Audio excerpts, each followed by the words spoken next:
This trope makes sense in the US for one reason. Hey guys, what's up? It's Kelly again, and welcome back to my channel. For today's video, I'm doing a part 2 to my video titled Movie Scenes That Confuse Germans. And if you haven't seen that video yet, first of all, go check it out. I will link it in the description below. But if you haven't seen it yet, I'm basically going to be talking about US movies and TV show tropes that don't exactly make sense in Germany for one reason or another. So a movie trope is a common plot device or something that you see characters frequently doing in shows and movies. For example, you have a character who's barely hanging on to a cliff or the edge of a building and yet somehow is able to survive, or you have a character who gives a dramatic dialogue or a very critical statement just before dying. There's just one last thing. Delete my browsing history. These tropes are universally understood, but of course not all of the tropes that Hollywood uses make sense to a foreign audience. And that's because they might reference very specific aspects of US culture or the American lifestyle. So here are 6 more movie and TV show tropes that don't exactly play well with a German audience. The first trope I'm going to talk about is the scene where cops break up a party. In the movie Superbad, the characters Seth and Evan are 18 years old and are at a drinking party when the cops show up. In this scene, you see Seth frantically trying to pick up Evan, who's completely passed out, to be able to escape the party before the cops see them.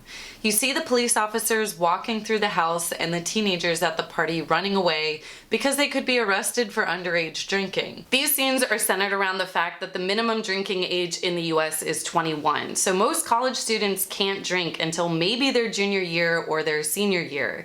For example, I turned 21 right before my senior year, so up until then, it was kind of a big risk for me to even be at a party where there's alcohol being served. So that's why I never did it.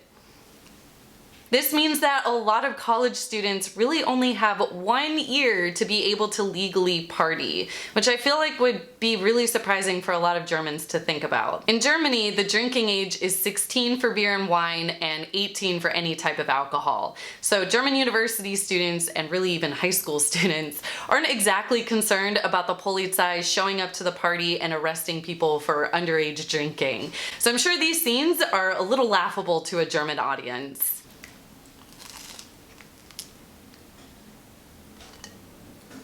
Another trope I'm going to talk about I think has created a widely believed myth about Americans.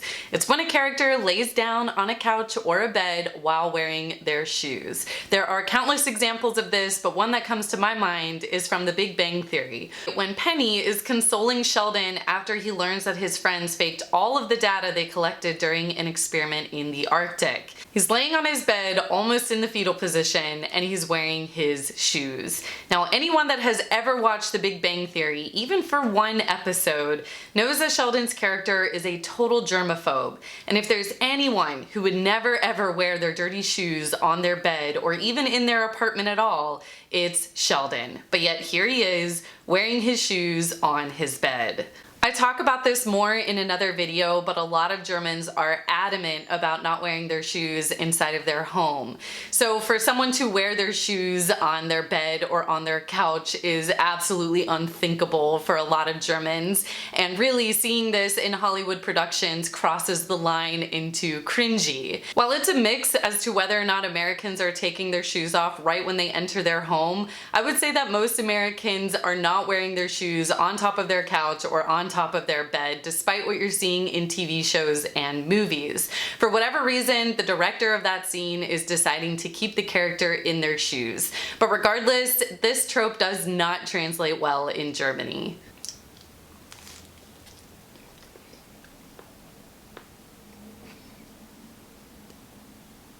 The next trope I'm going to talk about is the prison scene. Whether the movie or TV show is entirely set in a prison or there are just a few scenes showing a prison, the portrayal of US prisons always shares a few common characteristics. For example, the movie Shawshank Redemption is set in a prison in the 40s and follows a character named Andy who goes to prison for murder. Albeit outdated, the movie shows a lot of US prison culture, such as wearing uniforms, assaults and brutality, the difficulty in adjusting to life after prison, attempts to escape, and being incarcerated despite innocence. US prisons are depicted by Hollywood as being incredibly dehumanizing, and while I've never been to prison myself to be able to vouch for what I'm about to say, I really don't think that's far from the truth. But these scenes don't exactly match up with what Germans think of prison as. The differences in the mentality behind the criminal justice system between Germany and the US create fundamental differences that really deserve a significant explanation that I can't give in this video. But in short, the US prison system, in many ways, is designed to keep prisoners in prison or to keep them coming back to prison. Whereas in Germany, the prison system is more focused on making sure that prisoners are rehabilitated to become functional and contributing members of society once they are released. Prison cells in Germany look more like furnished dorm rooms, and prisoners wear normal clothing, and the environment is free of the intimidation tactics and other hallmarks of the US prison system. You can easily see how the prison system in Germany is a manifestation of the first article of the German Constitution, which protects human dignity. So these Hollywood prison scenes are about as foreign to Germans as our Second Amendment. The next trope is featured in nearly every single sitcom ever in existence.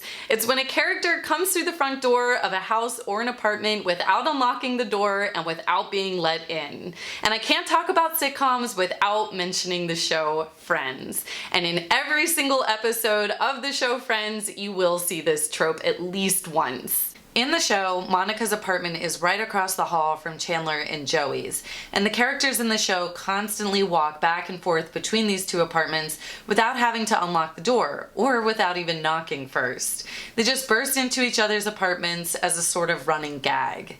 This trope makes sense in the US for one reason: doorknobs. And while not every door in the US functions like this, you will notice that in these scenes that the doors usually have doorknobs that allow the door to be closed but not locked. And if not locked, anyone from either side of the door can simply turn the doorknob and open the door. This doesn't work in Germany though, because in Germany you don't have these style of doorknobs. Most front doors in Germany will have a sort of handle. Maybe it's even knob-like, but it won't turn. In order to open the front door, you have to use a key to unlock the door, which means that when you close the front door behind you, it automatically locks. So this whole trope of someone just bursting into your home through the front door without unlocking it first is impossible to replicate in Germany. The next trope that doesn't translate well in Germany is the student loan. In the TV show Scrubs, there's an episode where JD, the main character, explains how much debt the average doctor resident has in student loans, and that in order to afford to both eat and pay off these loans, he and his best friend Turk take extra shifts at the hospital, work a second job, and steal things like food, sugar packets, and toilet paper from the hospital in order to make more money and cut costs. This trope, and really any trope related to paying for college, doesn't work in Germany, because in Germany, college is free. Now don't get me wrong, the poor university student character would still sort of work in Germany because German students still experience the constraints of living costs, but having to pay back a huge student loan debt like a lot of Americans is not a concept that exists in Germany. The final trope I'm going to talk to you guys about is the yellow school bus. In the movie Forrest Gump, there's a scene where Forrest is getting picked up by a yellow school bus outside of his house. After a short exchange with the bus driver, he boards the bus, which is full of other students. If you've ever seen this movie, this is, of course, the scene in which Forrest meets Jenny. This scene doesn't exactly work in Germany because in Germany there aren't buses dedicated for only students. As I understand it, German students will board public buses in order to get to their school. Whereas in the US, we have private companies that are contracted to the school district to provide bus transportation for students. As you may know, the US is very rural and doesn't have great public transportation assets. And with two working parents, a lot of students rely on the yellow yellow school bus to get to school. These buses are so well known in US culture that the bus itself sort of serves as a symbol for public primary education.